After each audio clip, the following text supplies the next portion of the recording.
All right, welcome everybody. Let's finish up chapter 5. Here we have 5.3, binomial probability distribution. And when it comes to learning this class in statistics, this is one of the more useful things that we're going to learn today. So here what I'd like you to do is first copy the notes down. Let's read it together if you want. A binomial experiment is a probability experiment that satisfies 4 requirements. There must be a fixed number of trials. Each trial can only have 2 outcomes, or outcomes that can be reduced to 2 outcomes, and these outcomes are successes or failures. Number 3, the outcomes of each trial must be independent of one another, and the probability of a success must remain the same for each trial. Okay? The outcomes of a binomial experiment and the corresponding probabilities of these outcomes are called a binomial distribution. So what all this stuff means, we will get through the lesson very soon, but please have this down, right? And here are some notations that and some symbols that we need to have down as well. So for notations for the binomial distribution, we have P of S. This is the symbol for the probability of success. P of F is the symbol for the probability of failure. Lowercase p will be the numerical probability of a success. Lowercase q is the numerical probability of a failure. P of S is equal to p, so the probability of success is equal to lowercase p, and the probability of failure is equal to lowercase q. One very important thing that do I have it here? Oh, I don't have it here. But q will equal to 1 minus p. Okay. Just have that down, and we'll do a practice problem, and this will make a little more sense. Little n is the number of trials, and what do trials mean? We'll get to that. And capital X is the number of successes of n trials. And note that lowercase x has to be between 0 and n. And what this means, we'll get to it very soon. Okay, so let's go to the next part. Granted, you have this down. Okay, so where is the paper, the lesson? Yeah, it's right here. Okay, so let's take a look. You should have this paper here. And for this question, what are we asking? Let me zoom in the camera. So here, the probability of a success in a binomial experiment can be computed with this formula. So what I'd like you to do is that you can't really see it here, but here, this formula for a binomial distribution is right here. So how do you actually read it? P of x is equal to n factorial. So you pronounce it like this. That exclamation notation I'm going to explain very soon. Over n minus x factorial times p to the x times q to the n minus x. So this looks like a lot of like, well, what are we doing? This will make more sense, and we'll get to it. So let's take a look at this example over here. So in the previous lesson, it's maybe a little bit hard to see. A coin is tossed 3 times. Find the probability of getting exactly 2 heads. So we have done this problem in the previous lesson. Okay, so let's take a look. If we look back in our notes for the last lesson, we had this question over here. You remember, if I had a coin, if I flip a coin 3 times, what's the probability of getting 0 heads out of 3 tosses, 1 head out of 3 tosses, 2 heads out of 3 tosses, or 3 heads in 3 tosses? And we had this tree diagram that explained it, and we actually have the answer to this. So, you know, if a coin is tossed 3 times, just like in this scenario, what is the probability of getting 2 heads? Well, we talked about it. It was 3 over 8. Okay, so we had that this was already 3 over 8 through the last example we had in the previous video. Okay, so what I'm gonna show is that using this formula within a binomial distribution, we're gonna get the same results. Okay, so let's take a look over here. Let me zoom out a little bit. Whoops, sorry. So first things first, let's see. Let me turn the page. So here, A coin is tossed this is the example we're doing. A coin is tossed 3 times. What is the probability of getting exactly 2 heads? It was 3 out of 8, right? And these are the scenarios. So going back to the notes over here, for a binomial distribution, 4 conditions must be satisfied, right? We have condition 1, 2, 3, and 4. So we're going to see within this problem if these 4 conditions are satisfied. So let's observe this scenario from a binomial standpoint experiment. Are there a fixed number of trials? Okay, that's the first question we have over here. Are there a fixed number of trials? And yes. How many trials are we having? How many trials are we having? We're having 3. The trials is we are flipping this coin 3 times. Okay, so are there a fixed number amount? Yes. It's not like I'm flipping the coin an infinite amount of times. Okay, so let's look at this. So the first one, we're good. Let's look at the second one. It says, are there only 2 outcomes in the trial, right? What are these 2 outcomes that we could have? You could have a success or a failure. And the idea is, yes, there are only 2 outcomes when you flip this coin. You either get a heads or you get a tails, okay? Don't say it's gonna land like this, all right? Like, if it lands like this, it's not a, we're gonna exclude that out, okay? So we satisfied condition 1 and 2. Let's see if we satisfy condition 3 and 4. The outcomes of each trial must be independent of one another. So what I'd like you to do is see if you could answer these 2. Do they satisfy condition 3 and 4? Okay. So let's take a look. Here, are the outcomes independent from one another? Yes. The outcome of one toss does not affect the outcome of the second toss. So if I flip this coin, right? If I flip it once, it's not going to affect the second flip or the third flip. Like, it's just always going to be 50-50. Okay. So for part 3, we're good. Part 4 is the probability of success in this case of receiving a heads the same for each trial. Yes. When you flip a coin to get a head, it's only 1 out of 2, right? It doesn't change. It's not like, oh, I flip a coin and it's a 1 out of 3 probability.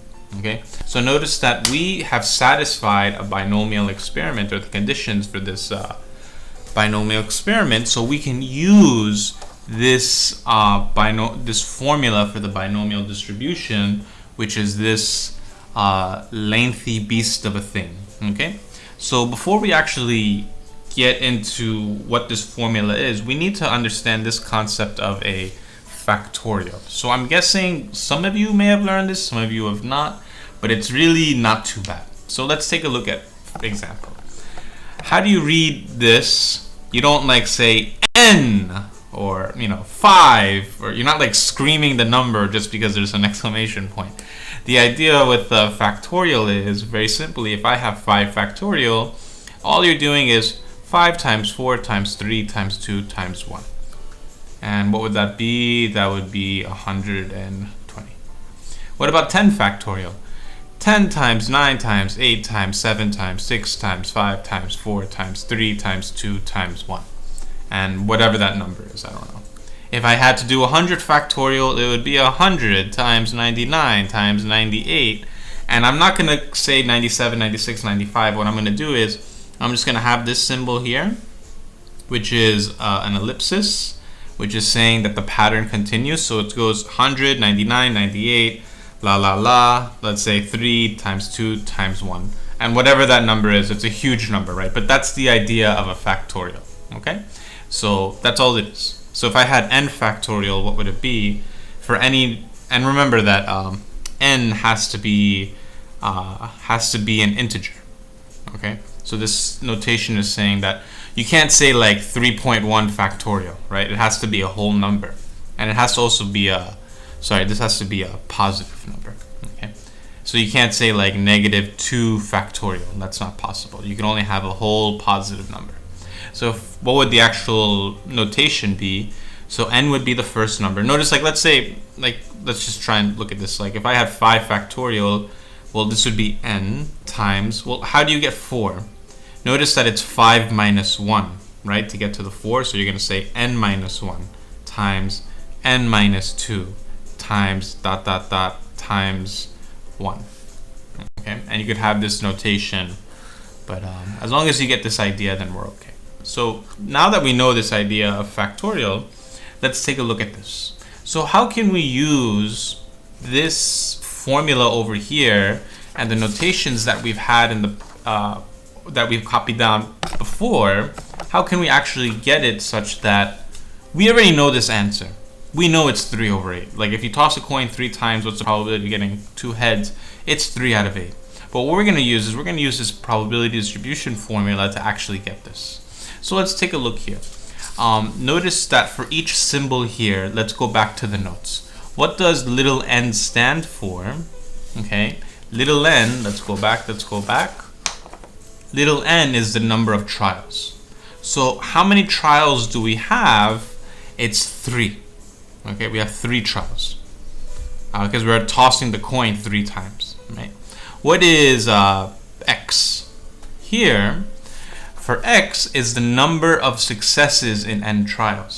So what counts as a success if we have 2 heads? So x will equal 2. Now let's take a look at the next one. Little p. Little p over here, or lowercase p, is the probability of success. So what is the probability of successfully getting ahead on the flip? It's 1/2. What's the probability of not getting ahead? Which will be q, which is also going to be 1/2. You could either get ahead or you're not going to get ahead, right? So this is it. And that was the idea if you went back over here that I said q is equal to 1 minus p, because whatever the probability of success is, q has to be 1 minus p. Notice that like here, like if I had, let's say if you just had a half over here, right? You know, what is our q? It has to be 1 minus p, which is also q is equal to 1 minus a half, which is q equals a half. If I had another example, let's say, I don't know, p is equal to 1/3, what does q equal to? Okay, then it's 2/3, right? Or I could just do 1 minus 1/3 and get 2/3, right? And that's the idea. So what we're going to do here is we're going to plug in these numbers into this formula, and hopefully we get 3/8. Well, not hopefully, no, it'll happen. But okay, let's take a look. So we have this formula, p of x is equal to n fact. What I'd like you to do is pause the video and try and do it by yourself. See what happens, right? So let's substitute the numbers. So we have p of 2 heads, okay, is equal to 3 factorial over 3 minus 2 parentheses factorial times 2 factorial times, what is our value of p? It's 1/2 squared times what is this? 1/2 to the 3 minus 2. Okay, so then let's continue here. What are we gonna have on top? 3 factorial.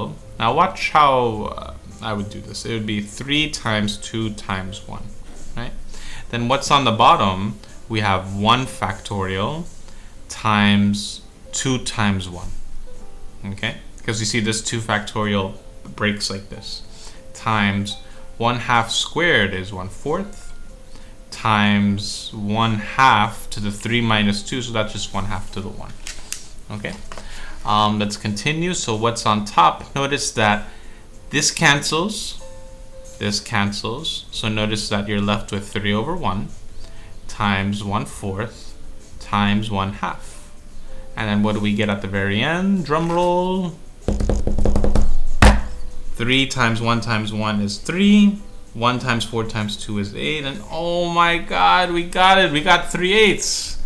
We did it, right? This is it. And this is why a probability distribution is very, very, very nice. Okay, so who cares about these boring examples, right? Like flipping a coin, all that stuff. How do we actually use this, or how is this used in the real world? So here's a really nice example I was thinking about.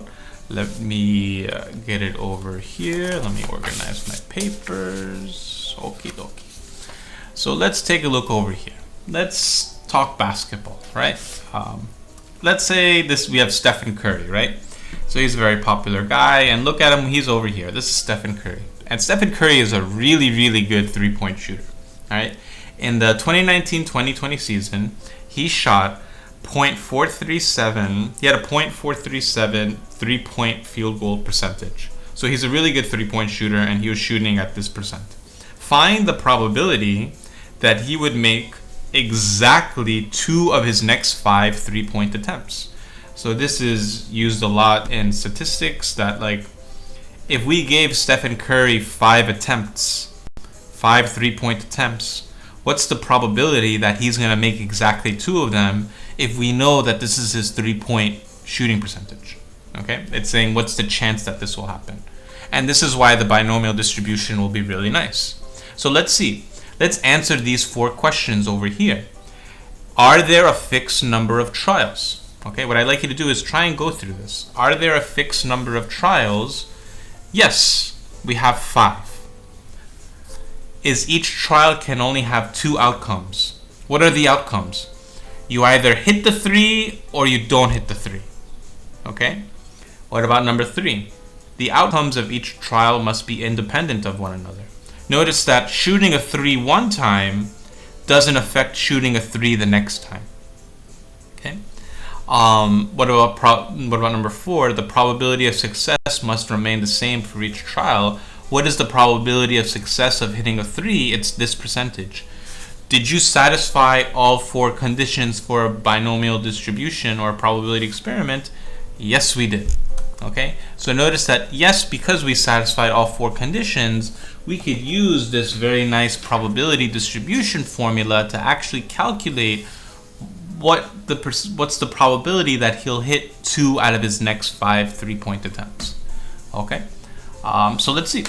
We have the formula over here. We have P of x is equal to n factorial over n minus x parentheses factorial times x factorial times p to the x times q to the n minus x.